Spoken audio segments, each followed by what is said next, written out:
good sign for the Chinese economy as the Purchasing Managers Index, or PMI, picked up pace in March. The National Bureau of Statistics showed manufacturing PMI hit 50.5 in March, its second straight month of growth. A PMI above 50 signals expansion. Non-manufacturing and general PMI also hit levels above 50. Key sectors, including manufacturing, consumption, and real estate, which has been depressed, are gaining momentum, a sign that the government's fiscal measures are having a positive effect. And joining us now for more on China's economy and global shipping is Zhou Mi, a senior researcher at the Chinese Academy of International Trade and Economic Cooperation. Thanks so much, sir, for coming on the show with us. Can you just first help us understand just how significant is the recent surge in China's manufacturing activity? Just how dominant is China shipbuilding, and what's driving the ramp up there?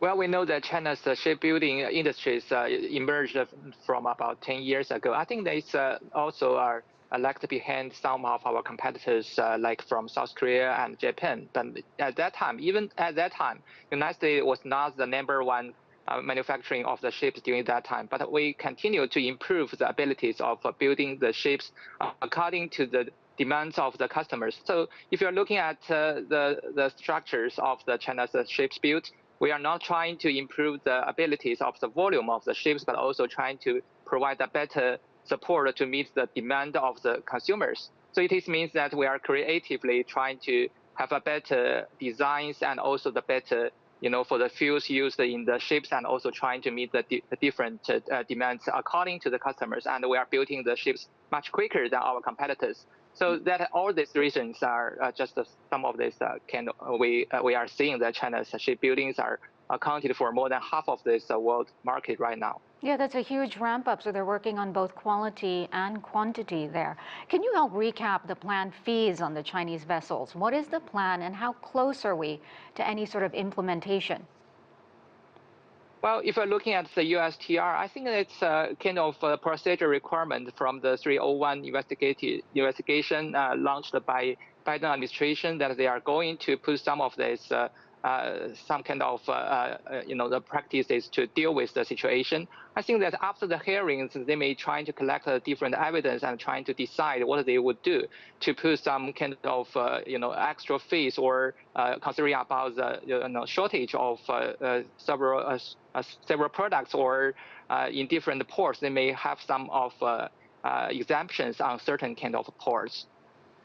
And then, sir, what sort of an impact do you think all of this will have on U.S. vessel operators and jobs, and why?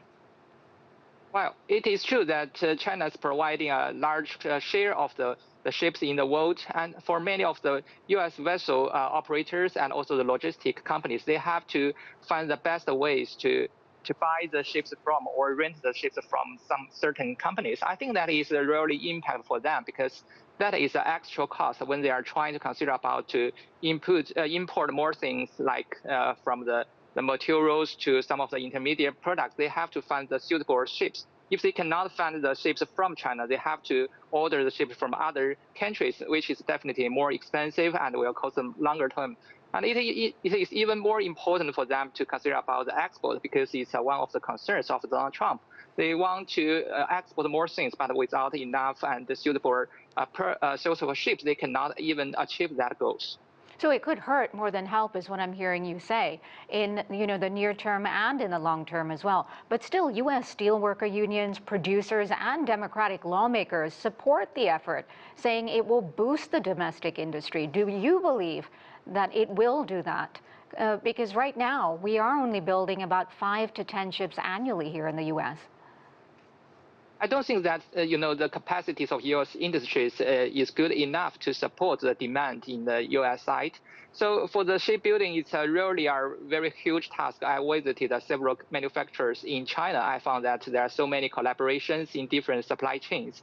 And also this demands a lot of laborers. And I mean that in the United States, they don't have enough laborers or people who want to do that job. And in the other side, I think that the technology and innovation also plays very important role. So if not able to meet the demand, like for the green consideration and the carbon reductions, also the high technology, I don't think that U.S. can afford it. As you mentioned, that it's still not enough to supply enough ships, and I don't think that investors will try to invest in this country just because short term of demand.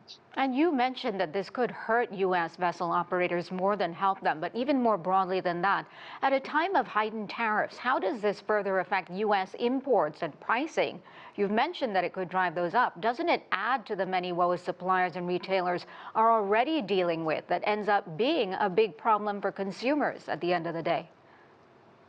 Well, it is true that you mentioned about the inflation. I think that is not only about the tariffs. If you count 1 million or 1.5 million port fee for just one ship, it maybe mean not too much, but it will also pose a lot of uncertainty because the logistics suppliers will try to think about whether they should do that. Maybe they have to try to find some alternative supplies, but it depends on the abilities. I don't think that they have enough choices right now, so the uncertainty will also tighten the supply, and which will increase the price a lot, even more than the tariff and port fee itself. Yeah, it also puts a lot more pressure on other foreign ship makers as well. We'll have to leave it there. Thank you for a great discussion, Zhou Mi.